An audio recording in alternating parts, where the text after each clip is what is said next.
Gente, vamos entrevistar agora um personagem importante na transição, na campanha, muito presente ao lado do presidente eleito Lula. O deputado federal reeleito por Sergipe, Márcio Macedo, está com a gente agora. Ele é vice-presidente nacional do PT, integra também o conselho político do grupo de transição. Tudo bem, deputado? Me ouve?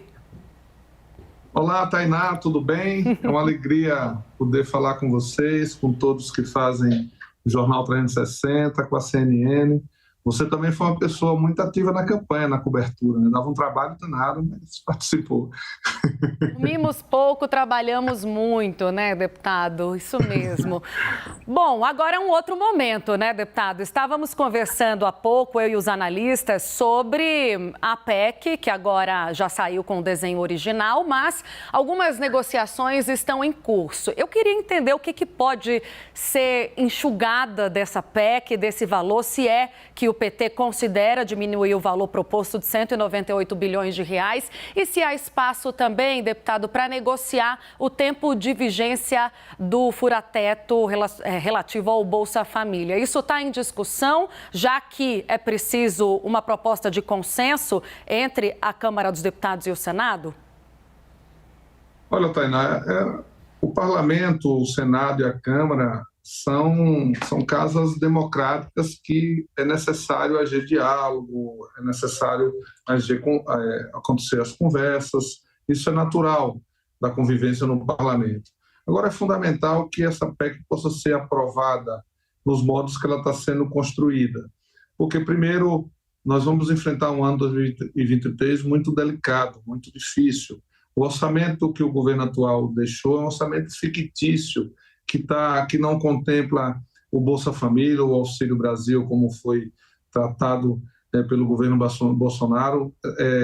Ele só consta no orçamento de R$400, então a proposta de 600 mais 150 por cada criança em idade abaixo de 6 anos, em idade escolar, ela não está contemplada. Não está contemplado o farmácia popular, não está contemplada a merenda escolar para os estudantes. Então, é um orçamento que não tem capacidade de enfrentar os desafios de 2023. Então, o que nós estamos solicitando é que haja uma retirada do teto de gastos para o Bolsa Família de 175 bilhões, que abre teto para cumprir esse compromisso que o presidente Lula fez na campanha e também poder resolver o problema de mais de 30 milhões de pessoas que estão morrendo de fome, que estão fossilizados na miséria absoluta no nosso país. Então, é uma necessidade que se impõe para que possa ser enfrentado o ano 2023 à altura dos desafios que nós temos. Então,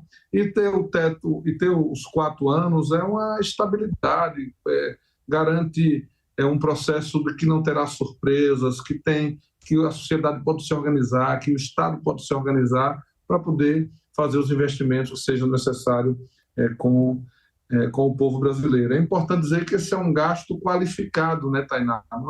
Não é um gasto desnecessário. Ele passa a ser um investimento, porque não só resolve um problema social de grande envergadura, como também ajuda a aquecer a economia, a circular o recurso na sociedade, a incentivar outros setores que possam produzir. Então, é necessário e é justo que se passe a PEC nesses moldes que está aí, com os recursos que foram estudados, estão sendo propostos, e com um prazo que possa dar estabilidade ao país para que essa política pública possa ser efetivamente realizada.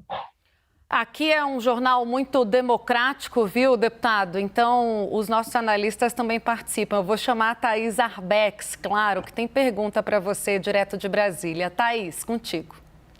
Boa tarde, deputado. Um prazer falar contigo. Deputado, boa tarde, Thaís. Tudo bom?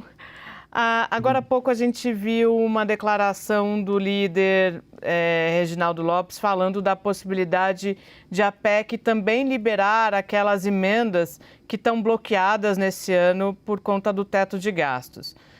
Muito na linha do que o senhor já estava dizendo a respeito da PEC, mas eu queria saber se vocês do PT entendem que vão ter que abrir mais o campo do mérito dessa proposta de emenda à Constituição. Se ela vai ter que tratar não só desses gastos de emendas que estão bloqueados pelo teto, se porventura a PEC também vai ter que discutir constitucionalizar o chamado orçamento secreto, se o senhor vê espaço para isso, se há uma pressão para isso e como o senhor vê o caminho dessa PEC com tantos temas que podem ser incluídos ainda.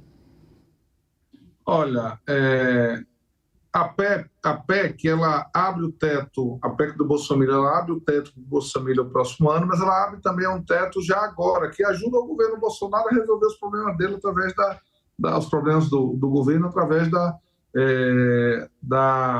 das emendas. Então, abre em torno de 23 bilhões já esse ano, que possibilita que o governo possa fechar o ano. Eu não vejo nenhum problema nisso. E eu acho que cria as condições também para, tirando o Bolsa Família no próximo ano, ter abertura de teto para outros gastos essenciais, como investimentos na educação. Vocês viram os cortes ontem da educação. Você pode acabar esse ano as universidades sem ter dinheiro para pagar papel higiênico, para fazer investimentos de coisas simples. Quanto mais investir em pesquisa, em extensão e na qualidade do ensino. Então, além do Bolsa Família, você abre a possibilidade de ter investimentos em setores estratégicos do país, que é educação, saúde, merenda escolar, comprar remédios para o povo e possibilidade de assumir esses compromissos que o Estado tem que ter emergenciais com a sociedade brasileira. Então, eu não vejo nenhuma incompatibilidade nisso, Thaís. Eu acho que é possível que esse processo possa, sem ter nenhum risco de desajuste fiscal, poder ter investimentos em áreas sensíveis como a área social do Bolsa Família, educação, saúde e investimentos na pessoa humana. Deputado, eu vou insistir na questão das emendas de relator. Acho que a Thaís trouxe esse apontamento já na pergunta, mas a gente teve recentemente uma entrevista com o líder do governo na Câmara, o deputado Ricardo Barros, e foi ele quem trouxe essa discussão a público, né, de que a negociação na Câmara dos Deputados passaria pelo reconhecimento da constitucionalidade das emendas. É viável que isso aconteça? O senhor considera factível neste momento? Ainda, eu acho que a gente tem que separar bem as coisas. Primeiro, é necessário aprovar a PEC do Bolsa Família para preencher uma lacuna aberta em relação ao orçamento, para resolver um problema sério do país, que são as pessoas que estão passando fome. Ponto. Essa é uma questão importante. Outra é de essa abertura do teto fiscal para investimentos no país. Em relação às emendas chamadas RP9, as emendas do orçamento secreto, eu acho que esse debate precisa ser feito, mas ele tem que ser descolado da emenda da PEC e descolado do orçamento. Tem que ser feito um debate sobre orçamento secreto, sobre RP9. O que fazer com isso? Eu acho que tem que ser um debate transparente. Eu, pessoalmente, tenho uma posição conceitual contrária ao orçamento secreto. Eu sou deputado federal, não utilizei emendas do orçamento secreto. Eu acho que isso desvirtua o sentido da independência dos poderes. O orçamento é uma peça de gestão do executivo. O papel do parlamento é outro. Os parlamentares podem até ter direitos legais de indicar obras e emendas, mas isso tem que ser discutido em torno de um debate transparente com a sociedade e com o governo. Eu acho que um dos caminhos que pode ser para dessas emendas secretas é discutir grandes projetos estruturantes para o país. O parlamentar pode até indicar que que ajude a indicação com os parlamentares de uma rodovia ou de uma ferrovia, por exemplo, que possa escoar a produção no Nordeste brasileiro, ou que possa fazer um porto para escoar a produção no Sudeste do país. Então, obras estruturantes podem ser discutidas e isso pode ter as chamadas emendas do relator, mas que isso possa ter um diálogo e um controle do Poder Executivo, porque é assim que a Constituição brasileira define, e essa é uma atribuição eminentemente do Poder Executivo do país. Então, eu acho que esse debate é preciso ser feito. Acho que a hora não é agora, a hora de aprovar emergencialmente o orçamento do Brasil com a PEC do Bolsa Família. Então, cada dia com a sua agonia. Ou como diz Eclesiastes, cada coisa ao seu tempo. Então, vai chegar o momento, no próximo ano, terá que ser feito esse debate sobre o orçamento secreto, sobre as emendas de relator. Deputado, há uma perspectiva de que o PT anuncie apoio à reeleição do presidente da Câmara, Arthur Lira. Quando que deve ocorrer esse anúncio? Se deve ocorrer? Se esse debate já está pacificado? Quero que o senhor fale um pouco sobre a disputa da casa para a qual o senhor foi reeleito. Olha, eu estava agora na reunião da bancada, saí para dar entrevista para vocês, debatendo exatamente esse tema. Tem um sentimento de maioria na bancada da aprovação à reeleição do presidente Arthur Lira, que eu acho que vai se confirmar ao final da reunião a aprovação à reeleição de Arthur Lira. Eu acho que é uma discussão que ele constituiu maioria, que ele está se colocando como uma construção além da bancada do PT, e uma maioria no PT da bancada do PT acha que deve aprovar a reeleição de Arthur Lira. Eu acho que isso tem que ser seguido, na minha modesta opinião, de uma pauta política para o país, no Congresso Nacional, e de um processo de discussão transparente de ocupação de espaços que garanta ajudar a governabilidade do futuro governo do presidente Lula. Isto é, uma pauta política que tenha a responsabilidade do presidente da Casa com a pauta de governabilidade do próximo governo, que vai vir para ser debatida no Congresso Nacional, que tenha compromisso com a democracia e que episódios como o impeachment e o golpe não esteja na pauta política da Câmara, que essa tese de semipresidencialismo, que é rasgar a Constituição brasileira, não esteja na pauta de discussão da Câmara, que seja um espaço de discussão política de responsabilidade com o Brasil. Então, acho que essa pauta política tem que ser discutida com o presidente Arthur Lira, os interlocutores que a bancada assim definir possa fazer esse debate, e acho que tem que separar da formação de um bloco. Eu acho que os 14 partidos que compõem a futura base de sustentabilidade do governo Lula na Câmara dos Deputados possa fazer, e com outros partidos que estamos dialogando, como o PSD, União Brasil, etc., possa construir um bloco que dê sustentação e que possa estabelecer a governabilidade do futuro governo do presidente Lula. Então, a minha opinião, eu explicitei isso na bancada agora, é que se separe uma discussão em relação ao apoio ao presidente Arthur Lira. Eu não vejo problema, eu acho que é possível fazer isso com a discussão de uma pauta política para o país e com a pauta de ocupação de espaços importantes na governabilidade na Câmara, como CCJ, como relatoria do orçamento, e outra, uma discussão que aí deve ser construída pelos partidos que compõem a base do presidente Lula, com os demais partidos que estão sendo dialogados, de construção de um bloco na Câmara que possa ajudar a futura governabilidade e fazer um diálogo respeitoso, transparente com o presidente Arthur Lira e do Congresso Nacional, da Câmara em específico, com o próximo governo a ser instalado no Brasil a partir de 1º de janeiro de 2023.